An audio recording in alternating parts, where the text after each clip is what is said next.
আপু, আমার নাম ইচ্ছে। এটি একটি সত্য বাস্তব ঘটনা। ঘটনাটা ঘটেছে আমার নানা ভাইয়ের সাথে। আমার নানা ভাইয়া একটা হাসপাতালে কাজ করত। হাসপাতালে কোনো লাশ আসলে সেই তা আগে চেক করে মর্গে পাঠাতো। রাত 1:30 বাজে আমার নানা ভাইয়ার ফোনটা বেজে উঠলো। ফোনটা ধরে উপাস থেকে বলল, মুজিবুর ভাই, একটা লাশ আসছে, আপনাকে জলদি আসতে হবে। এই বলে ফোনটা কেটে দিল।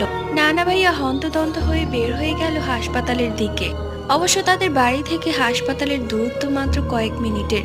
হাসপাতালে গিয়ে দেখে কোনো মানুষ নেই, কিন্তু একটি লাশ রাখা আছে। এটা দেখে নানা ভাইয়া একটু ভয় পেয়ে যায়। যে তাকে কল করেছিল তাকে নানা ভাই আবার কল করে, কিন্তু আজব ব্যাপার, সে কল ধরছে না। নানা ভাইয়া কি করবে বুঝতে না পেরে লাশের ওপর থেকে সাদা কাপড়টা সরায় এবং যা দেখে তার জন্য সে মোটেও প্রস্তুত ছিল না। নানা ভাইয়া দেখে সে নিজেই লাশের জায়গায় শুয়ে আছে।